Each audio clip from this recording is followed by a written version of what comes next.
We should be live in a minute. Okay, it says it's live, but I'm just letting it connect real quick. Yeah, it says it's live before it says it's officially connected, so it's fun. Right. All right, hold on. I need to make sure. Let me know once you share it. Okay, we are live. Oh gosh. Oh no. Cool. Awesome. Is it shared to your page? Yes, I got it. Okay. Well, welcome everyone to Reading Between the Lines. I'm Lindsay, the Public Programs Coordinator at the James Monroe Museum. Working online through COVID, I'm currently at a beach house, so excuse the background noise you may hear. But we are so excited for the program today. We are joined with Taylor and Melanie from the Clarke County Historical Association, and they're going to introduce themselves, and we're going to get started. So everyone, can you introduce yourselves? I'm Taylor Colmes, and I am the Susan McCowan Education Coordinator at Clarke County Historical Association. And I'm Melanie Garvey. I am the archivist at the Clarke County Historic Association, and we are joined by Lucy, who decided to crash and might scream. So don't be alarmed. She's normal. It's fine. Nothing to see here. Right. And then Jared, do you want to introduce yourself? Yeah, I'm Jared Kearney. I'm the Assistant Director and Curator of the James Monroe Museum. So I'm excited. Perfect. We're excited to have you guys today. So Melanie, you're going to get us started, correct? Yes. So I brought with us, I am also clearly not in my archive, so I'm also working remotely. Let's see if I can screen share. Where'd it go? Here we go. So I have with me to share with everybody this letter right here. Dates to 1814. If you can see on here, it says October the 7th, 1814. The location is Annapolis. So what's going on here? This is right in the middle-ish of the War of 1812, which was really it really impacted kind of the East Coast here. I'm in Martinsburg, West Virginia, so we definitely saw some troop movements. And this is from the son of a Clarke County plantation owner. So the Brierly family lived at Walnut Grove in Clarke County, and this is their youngest son, is a private in the, Virginia Cavalry, and they're stationed in Annapolis. So he's writing home. This is actually, he only ends up serving about 7 months, I think. The official time is 70 days is what he does, but he's writing home. He's horribly sick. His troop has left Annapolis. They're headed to Cool Spring, Maryland, where they're gonna see some kind of action. He doesn't know what. He's not really sure. And he talks about kind of what's going on. And I have a transcription that I'll read some clips from here in a second, but I want to make sure you can kind of see the whole letter. He talks about what's going on and how he's really uncomfortable and he's in a lot of pain. And the highlight that I want to focus on is at the bottom. You can see a dividing line. I'm pointing it to it on my screen, which you can't see. You can see a dividing line across the bottom of the letter. And let me switch over to the transcription so you can see what that says here. Come on. I'm on a computer I don't normally use, so it's very slow. So at the bottom it says, last Tuesday there was a most horrid accident took place betwixt Brewer and Geddes, got quarreling about politics. And Geddes drawed his pistol and shot the former in the words are missing, we're not sure. He lived until 3 o'clock the next day and expired. They have Geddes in jail. Some missing words, again, we're not sure. Had a wife and 5 children. Geddes is a single man. So this is something that we can't find any reference to outside of this letter. but he notes that it happened, and he kind of records all of the things that are happening around him. And then while he's in Annapolis, he talks more about what is going on with him. So this is, again, the son writing to his father. He's like, I've been writing, you haven't returned your letter. And I love his spellings. So stomach is not spelled properly, but you can see the kind of Virginia dialect that's coming through here. If you've ever been to Clarke County, or you're familiar with kind of the lower county, you definitely hear that more of a Southern drawl that comes out of the people who've lived there. It comes through his writings, which is fabulous. And he talks about his cousin David here, who is also in the same regiment, but David Brierly is a second lieutenant, whereas Tate is only a private. So they have some different experiences, but you see some overlap there with what's going on. And let's see, so they're headed to Cool Springs between the Patuxent and Potomac, and he's not sure what's gonna happen there. He doesn't know, but they're expecting some sort of troop movement here. And since he's at the doctor, still in Annapolis, he's not feeling very well. And he's very upset, he says, that the troop is leaving. They shook hands, they said they're very sorry to leave him. He's only enlisted for a very short time. He enlists in August, this is in October. And he's discharged in November, but there's already that very strong bond you see in letters from soldiers to home, to other soldiers, to acquaintances, etc. You see this very strong bond between them. So that is all that I have. It's very brief, and I understand that Jared has 2 letters, so I'm going to let him take the majority of the time, but we'll come back for questions after him. So Jared, if you want to take over. That's awesome. I love the stains too on the letter. It just gives it that like texture, it's just so cool. That's really, really cool. Amazing letter. Anyway, I just had a couple things here to show you. This one is pretty awesome. This here, I'll hold it up and hopefully people can see. This is a letter written to James Monroe by Thomas Jefferson. It's dated July 5th, 1785. And the thing that's kind of cool about it is if you look at it, specifically, see the wonderful handwriting there, right? But if you look at the sides of it, okay, there's like numbers, and there's numbers going on here. What's going on with that? Why is that a thing? I'll try to hold it up a little bit closer so you can see. So there's actually a code, and that is a diplomatic code that is on the letter itself. And there's something really, really cool. And so we're talking about primary documents. There's something really, really cool about seeing this in person. And I know that my camera is reversed. I tried to figure out a way to reverse it, but I think it's reversed. But anyway, if you see this, there's something about seeing it in person, seeing that primary document versus seeing a transcription. And I'll show you what I'm talking about. So here's sort of the transcription that you might see like in a book, right? Just sort of written out and kind of, laid along the line. And then you compare that with the actual document itself. Let me hold it up. There's just something organic and just connective about seeing a primary document like that.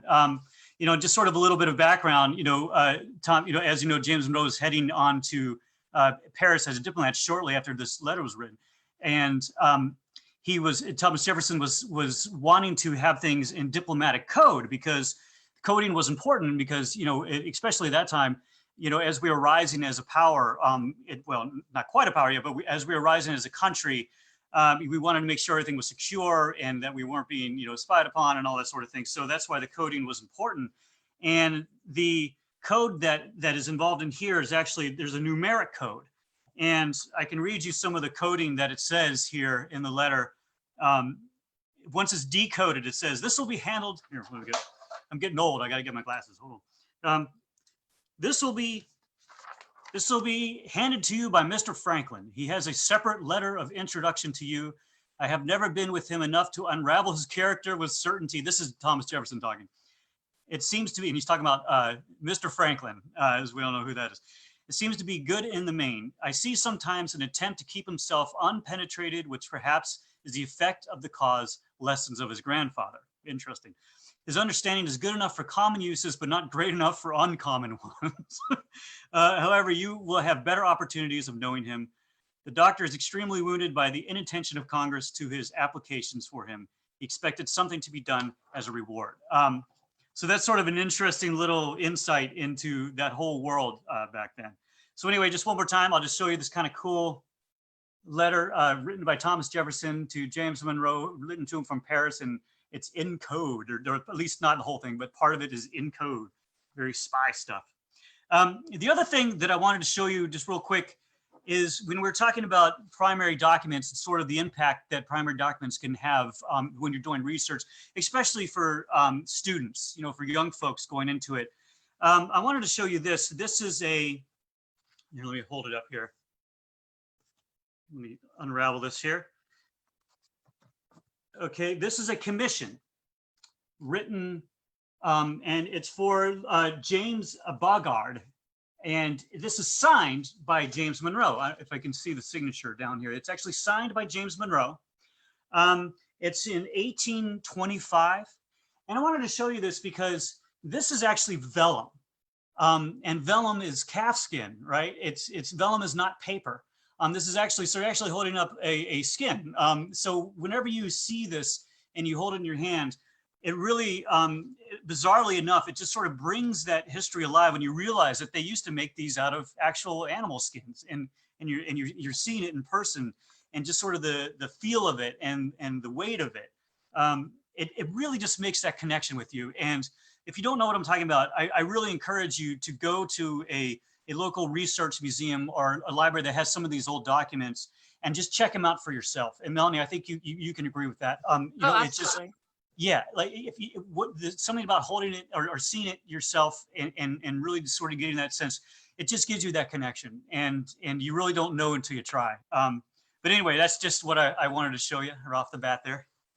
So I think we handing it off to Lindsay there, or to. Yes, so at this time we don't have any questions. So if Okay. you guys maybe want to explain, you know, I feel like a lot of people currently do have a lot of primary source documents in their household. I know I have a lot of letters from World War II from my great grandpa sending them to my great grandma. And I'm just curious to know, how would you recommend people who have these piles of letters at home and primary source documents, how would you recommend preserving those in the means of being in your own home? Right. Well, you know, and Melanie is very knowledgeable about this. I can tell you that the first thing you want to do is you want to cover your basics, right? And by basics, that means, you know, one of your biggest enemies for primary documents and for archivals and really artifacts in general is going to be light. Okay, that's a huge enemy. So you want to preserve it, keep it away from light as much as possible. The other one is, one of the other big ones is the conditions in which the environmental conditions. So as Melanie knows, you know, you want to keep things as steady as you possibly can.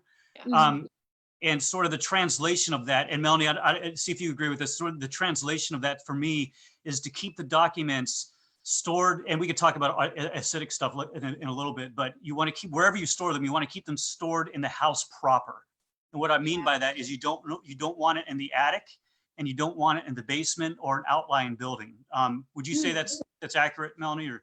Yeah, no, that's what I recommend for people as well, is to keep them in a place where you're spending your living time. So the place that's going to have the most air circulation, the place that's going to be the most constant temperature. I keep all of my family documents in my bedroom, coincidentally. So. Yeah, nice. And you know, I would say most houses more or less keep things within 68 to 75 degrees, more or less. And I recognize that a lot of people don't have air conditioning. I totally understand that. But it's like what Melanie said, if you keep it in the house properly, like in bed or something, at least even without air conditioning, it's going to be better than the attic or the basement or garage or something like that. Right. Yeah, definitely. And Go I'm ahead. sorry, go ahead. No, go ahead. Well, I was going to say, especially if you have some of those old papers, you know, it's sort of bizarre, like the history of paper.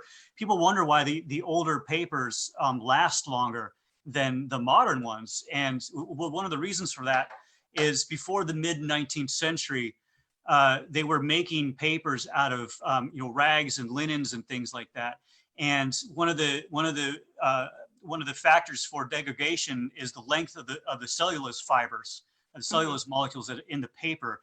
And the longer the fibers are, the better. And that process of pulping and getting those original rags and linens before the mid 19th century had longer fiber chains. But then in the mid 19th century, it started getting shorter chains because they started using wood. They started using, and so those and those degrade a little bit faster. You're probably finding that too, Melanie, with your Yep, documents. yep. The older stuff holds up a whole lot better. Isn't that weird? Yeah. It is. That's great.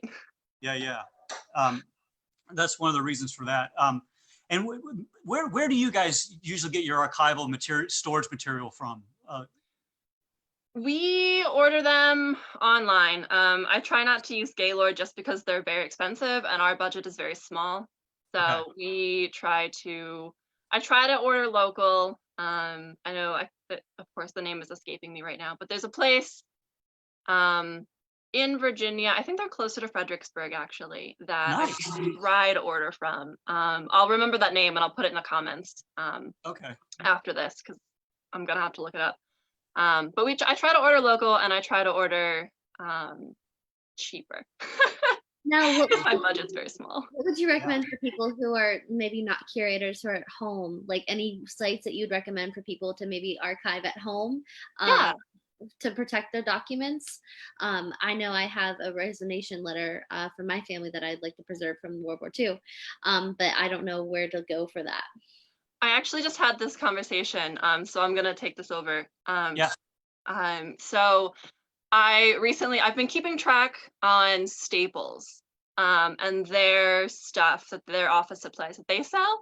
And for the longest time, finding like really good acid-free stuff was kind of hard. And you want to make sure that it is acid-free. It'll help preserve your materials longer term.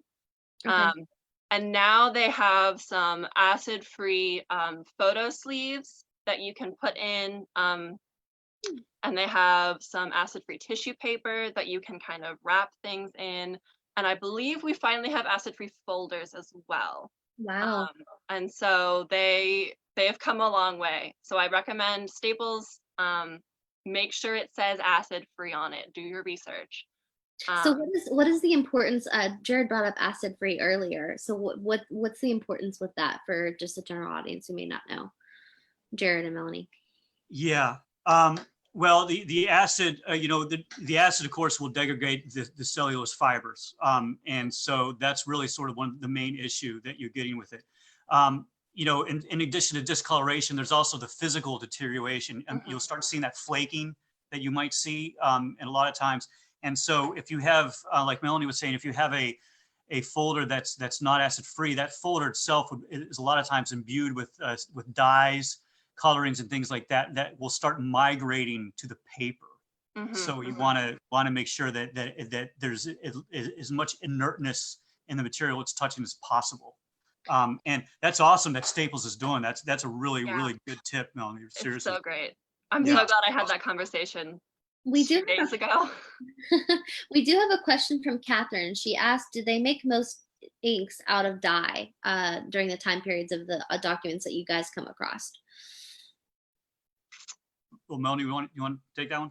Yeah, so I am not super versed in different inks, especially this early. My focus tends to be a little bit towards mid-century. But you do get a lot of iron gall inks, and I'm fairly certain mine is not an iron ink based on the way it's deteriorating. But you can find, I'm going to make this very vague and then hand it off to Jared. But you can find a bunch of recipes that are kind of handed down for different inks. I actually have a few in our collection, and they call for different dyes. They call for things like lamp blacking. You can use, it varies a bunch. So I'm gonna vaguely pass that off.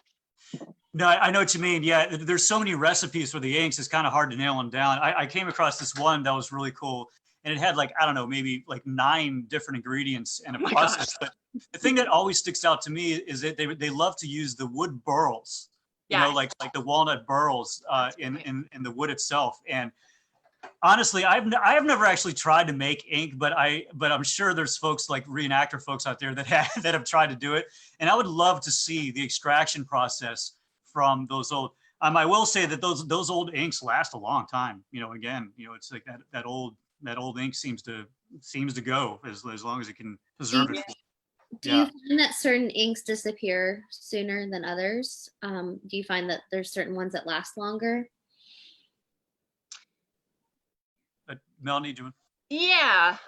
Again, this is kind of very vague. But I find, at least in the collections that we have at CCHA, and we haven't always had the best storage system, so I'm going to preface with that. But I do find that iron inks deteriorate faster in our documents. Okay. Stop drinking my water, thank you. I do find that iron inks deteriorate and kind of break down a little bit faster. I'm not certain what the composition of other inks are, but there is one, and I see it on several documents, not even from the same kind of collection, so different people in the county. And whatever that ink is, it fades very quickly. So it's not that, you know, the letters have been exposed to light more than others. I see it in documents that have absolutely no relation to each other. Right. I do see a faster fade rate compared to maybe some other ones. You know, something that's sort of is bizarre about the whole thing is, oddly enough, I've found that graphite will often last longer than the ink will. It's kind of weird. You know, for example, like if you ever do an experiment and write in pen like on a plant label and put that label outside in your garden, and then write the same thing with graphite on the label and stick it outside. For some reason, the graphite will just last like through the weather and through it's kind of weird. Bizarre. Huh. Yeah, yeah. So we've been talking about primary source documents, and you know, I would love to hear more about the letters you both showed. Why is it important that we kind of use primary source documents when talking about history? Can you give a little information based off your documents you have, and like how just a little bit of information from your documents tell a larger story for the audience? Yeah. Jared, you want to take that one first? Yeah, sure. Well, for me, the main thing is you're getting it from the source itself, so you can interpret it how you want. And I think, you know, particularly like for parents that are, you know, teaching their kids right now in quarantine at home and everything, the primary documents gives them a chance to make up their own minds. So when they're reading a book, you know, there's a lot of wonderful history books, but you know, they are filtered through that author's translation of them, and through you know, say an author has a book with a bunch of primary documents, and she decides to you know, translate it in a way that she believes is the correct way. Well, if your kid, you know, or you, anybody, looks at the primary document that she's citing and says, you know, I don't think that that's what that was saying, that letter was saying, that's a wonderful historic breakthrough for that person, and it really brings it alive for them. So by all means, I mean, primary documents, you know, if you can do them and you can look at them, it's a great fun exercise for people. And you know, to sort of translate and get it on your own. And we're always finding all the time that things are wrong. So, you know, when you go back to the source documents, it can give you a better perspective. Right. Yeah. Yeah. There's somebody that I just passively follow on social media, and she's also a historian. But I follow her personal page, so I'm not going to share her name. But she randomly one day was talking about some current event that was happening, and this was a while ago, so just for context, it wasn't anything very current. And she uncovered a bunch of documents that talked about a book that she was referencing when talking about these events, and she went back to the sources and pulled up and gave us, you know, the full source. I think it was a letter or something. Whatever it was. And she said, you know, this is a really good example of how historians shape the history that they share. So it's all well-intentioned, you know, historians aren't doing it to give you wrong information if they're properly trained. But it's part of that kind of inherent bias where, you know, you want to tell this story, so you're using this source in this way. But when you look at it, you know, maybe that source tells a different story, or maybe there's more to it, or maybe there's more context that, you know, you're not opening up a textbook, you just don't get that context. Do you think it's important to consider the bias when you're reading primary source documents? It's incredibly, incredibly important. So I can speak for our region, where Clarke County is in the lower Shenandoah Valley, and so are you guys to some extent, but we're a little bit farther up, so lower down.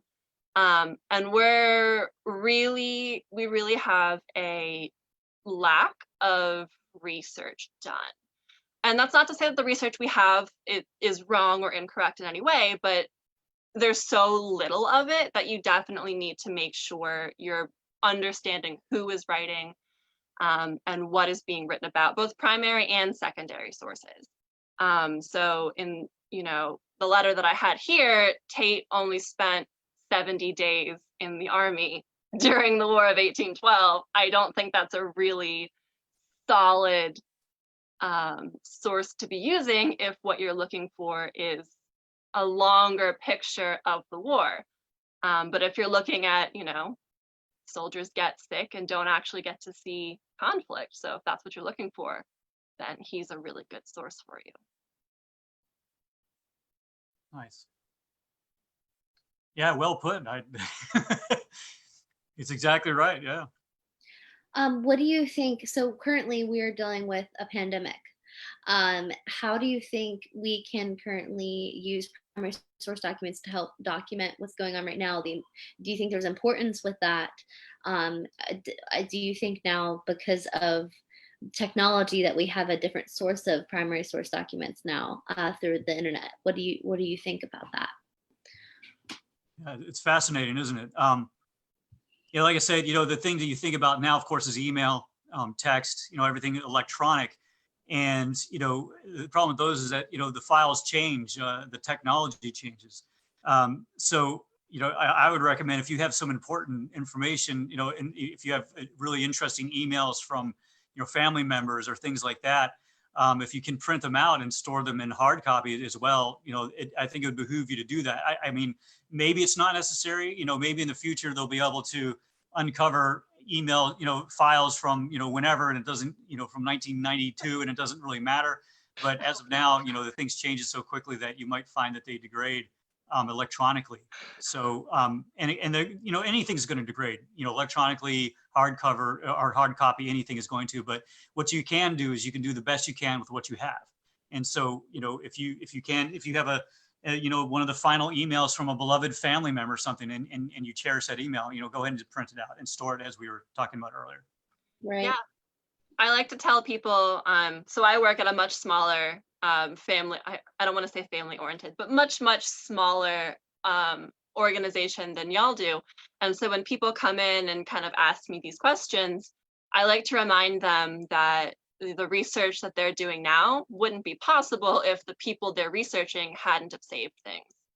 And it's more wide reaching than, you know, that one individual. But if we don't save our correspondence or you know, work logs or gas receipts, what have you, if we don't save them, future generations won't be able to have access to them, in theory.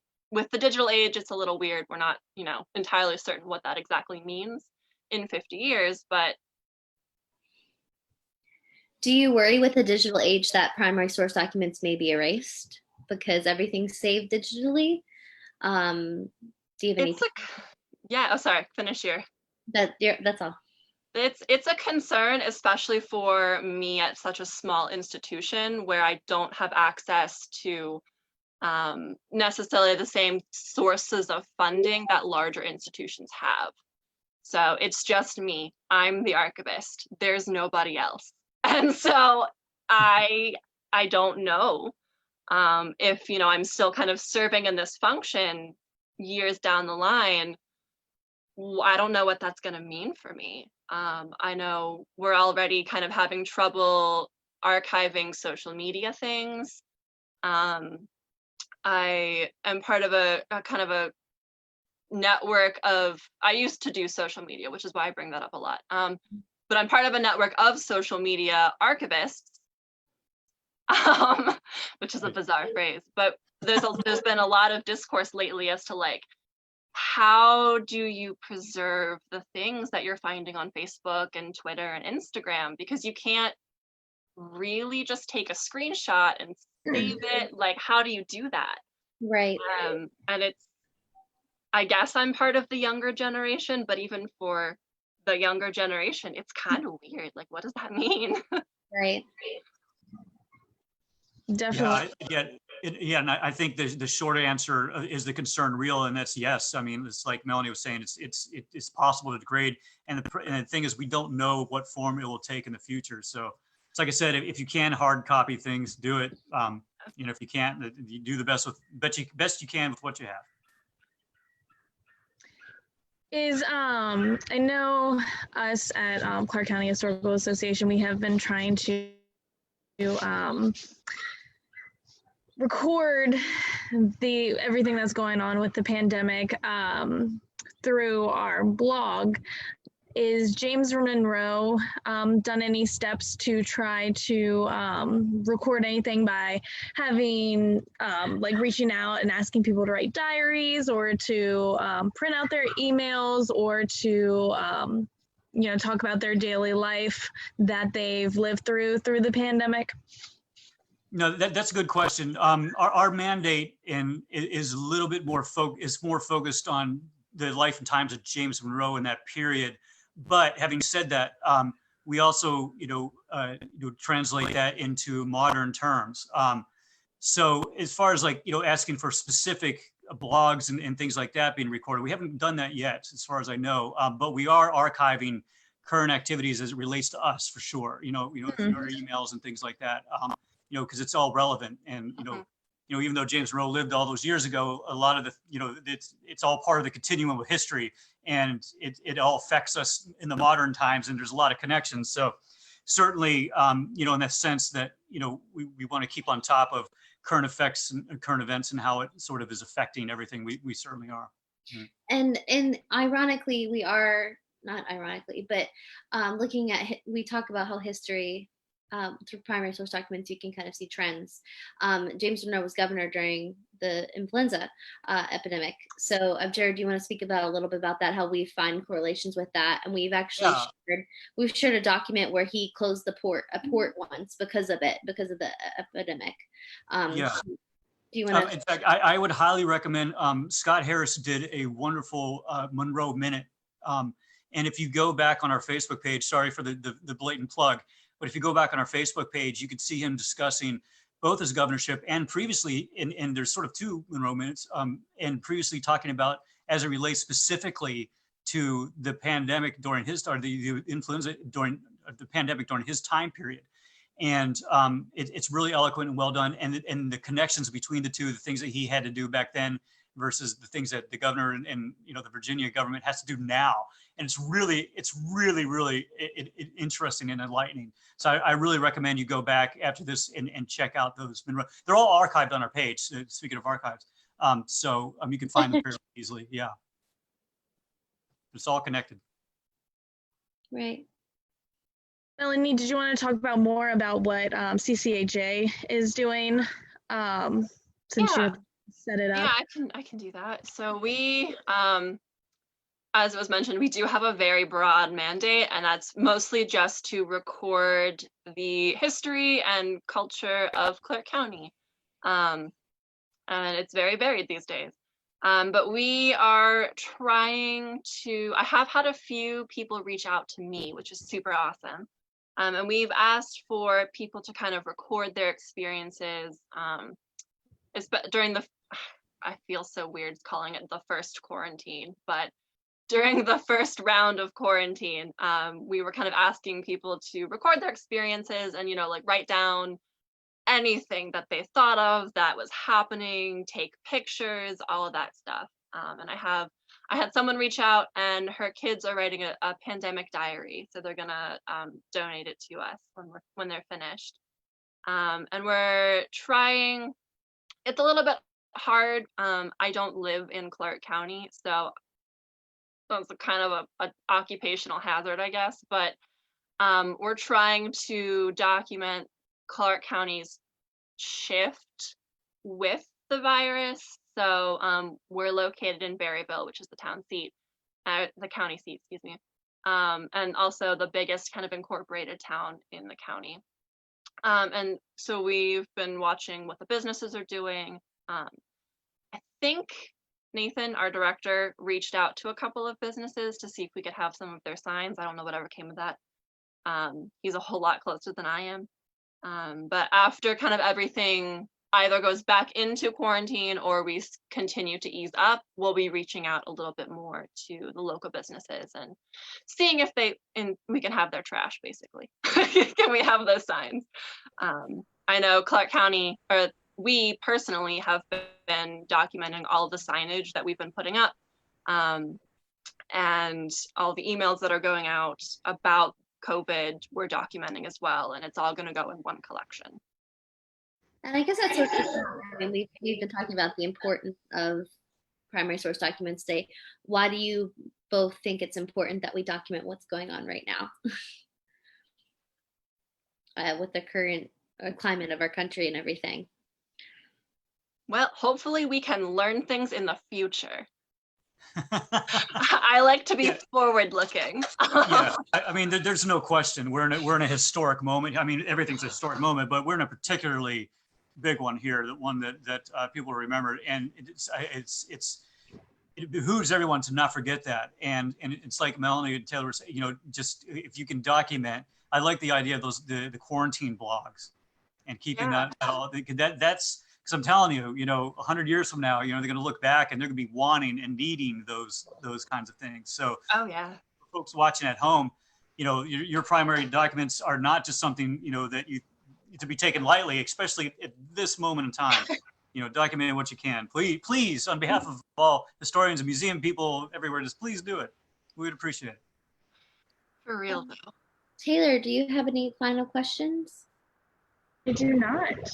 Okay. Is there anything, Melanie and Jared, you'd like to add before we finish up today?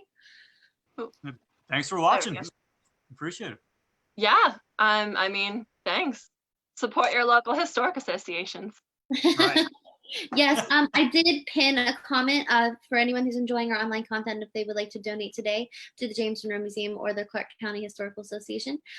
There are links in the comments. You can also find them on our respective pages as well. I want to thank you all for joining us today for Reading Between the Lines, and I hope you have a great day.